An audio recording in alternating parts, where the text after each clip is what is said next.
All right, so General Christopher Musa, who is the Chief of Defense Staff, he was recently denied Canadian visa. He was in a conference where he was discussing about NGO, and according to him, that NGOs are the sole reason why terrorism thrive in this country. And he hinted that these NGOs usually would come into the country and into certain communities, claiming they are bringing foods to the community, and then they will say that the vehicle has broken down. The next day, this same vehicle they claim broke down, they will come and drive this vehicle out empty. So all what they must have brought, will be emptied. So he was alleging that what they actually are carrying is not foodstuffs, right? But kala, right? That they give to these terrorists, and then you see them with machines, different kind of guns like that. You see, so that is what these guys they do, disguising, right, as NGOs in quote. Let me show you the video where he was saying all of this. Well, yes. NGOs, there are so many things. If we want to go into NGO issues, there are so many things. I had initially when the NGOs came in, when we started, they didn't want any oversight function. They didn't want us to know where they were going to. We had issues with that because now they will go into the enclave of the terrorists and go and treat them. You are treating the same people that is attacking the communities. You tell them no, that you are neutral. How neutral can you be?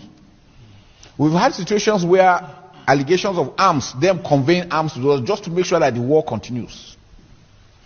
We've had situations where they will tell you they are taking food to communities. Halfway, they will tell you the trailer has broken down. By next morning, the trailer is empty. And that vehicle that is broken down, the driver will just go and drive it and take it back. So what had happened? You have funded those guys. You are taking care of them equally. We've had several situations like that. So we said, no, it can't continue like that. And that's why we insisted with the state government that, look, the state government must know what's going on. So if any NGO comes, it must be registered. We must monitor what's going on. We've had situations where NGOs will come in with unidentified individuals entering communities. You don't even know what they're doing. They don't have NGO ID cards. They are not part of the government. Who is taking them to? What are they going there for? And so by the time we start monitoring what they were doing, we noticed things started getting better. So which means something is going on somewhere. Because they come from all over the world and you don't know who is who. So that's why for every country, please regulate what the NGOs are doing, monitor what they're doing. Most times you hear them telling you that they spent $10 million and then you wonder where. Most times the money is spent on themselves, on their luxuries. The hotels they stay, the vehicles they are using and all those things. The locals don't benefit much from them. And yet this thing keeps on. I've told you, somebody will come and pay for a house for 10 years ahead. Okay, we'll keep saying it.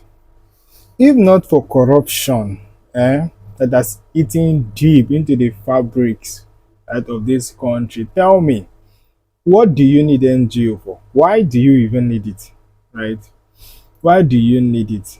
This country is capable of taking care of this country. The resources, the mineral resources, the natural resources in this country is capable of taking care of this country. But you see, because of corruption, right? Take for instance, they will allocate a particular millions and trillions of naira for something, right? And it will not be actualized. Okay. An individual will cut away with this money and pocket it and nothing will happen, right? And then we think that the country is poor. This country is not poor, right? We'll get it better one day, right?